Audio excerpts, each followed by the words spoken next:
بسم اللہ الرحمن الرحیم۔ اللہ تبارک و تعالی نے سورہ توبہ میں حرمت والے مہینوں کے متعلق واضح پیغام دے دیا ہے کہ مہینوں کی گنتی اللہ تبارک و تعالی کے ہاں 12 ہیں اللہ کی کتاب میں۔ جس دن سے اللہ نے آسمان و زمین کو پیدا کیا ہے اس دن سے یہ گنتی اور ترتیب اللہ تبارک و تعالی کے ہاں 12 ہی ہے، اور ان میں 4 ماہ ایسے ہیں جو حرمت والے ہیں، اور یہی درست اور قیم دین ہے، اور ان مہینوں میں تم اپنے اوپر ظلم مت کرو۔ سورہ توبہ آیت نمبر 36۔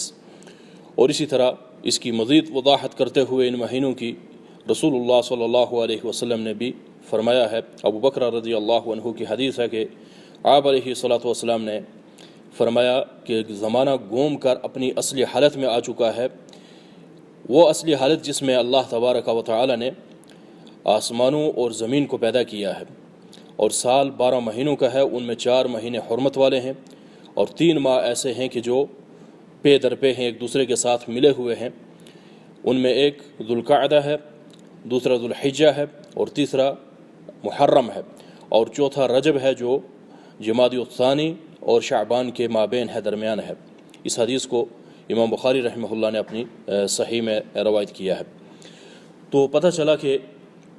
حرمت والے 4 مہینے ہیں، ذوالقعدہ، ذوالحجہ، محرم اور رجب۔ تو ان مہینوں میں سے ایک ماہ محرم الحرام بھی ہے، جو کہ اسلامی تقویم جس کو عمری تقویم بھی کہتے ہیں، اس میں یہ سال کا پہلا مہینہ ہے، اسلامی سال کا پہلا مہینہ ہے، اور اس کی اور بھی کچھ امتیاز ہے کہ جو کہ رسول اللہ صلی اللہ علیہ وسلم نے فرمایا۔ صحیح مسلم میں حدیث ابو ہریرہ رضی اللہ عنہ سے کہ رسول اللہ نے فرمایا ہے صلی اللہ علیہ وسلم کہ افضل الصیام بعد رمضان شہر اللہ المحرم، کہ رمضان کے بعد سب سے افضل روزے جس مہینے کے ہیں وہ محرم الحرام ہے، اللہ کے مہینہ محرم ہے، اور پھر پورے مہینے کے روزے باقی تمام مہینوں سے سوا رمضان کے فضیلت رکھتے ہیں۔ اور اسی طرح اس مہینہ میں جو اللہ تبارک و تعالی نے 9 اور 10 رمضان ہے، اس میں بھی کچھ امتیاز بخشا ہے باقی اس پورے ماہ میں کہ عوض کہ رسول اللہ صلی اللہ علیہ وسلم عاشورہ کا روزہ رکھتے تھے، اور پھر جب آخری سال آپ علیہ الصلاۃ والسلام کو پتہ چلا کہ یہودی بھی اس کی بہت ہی تاکید کے ساتھ اس روزے کی پابندی کرتے ہیں، تو آپ علیہ الصلاۃ والسلام نے یہودیوں کی مخالفت کرتے ہوئے فرمایا کہ لئن بقیت الی قابل لاصومن التاسع۔ یہ صحیح مسلم کی حدیث ہے، کما قال علیہ الصلاۃ والسلام۔ عبداللہ بن عباس رضی اللہ عنہما اس کے راوی ہیں کہ اگر میں اگلے سال زندہ رہا تو میں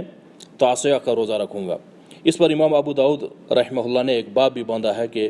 عاشورہ کی فضیلت تاسوعہ میں تحویل ہوئی ہے، تو اس میں پھر سنت یہ ہے کہ آدمی یوم التاسع کا روزہ رکھے، جو کہ یہودیوں کی مخالفت ہے، اور رسول اللہ صلی اللہ علیہ وسلم نے اس پر عزم کیا، اور صحیح مسلم میں عبداللہ بن عباس رضی اللہ عنہ نے بھی اس پر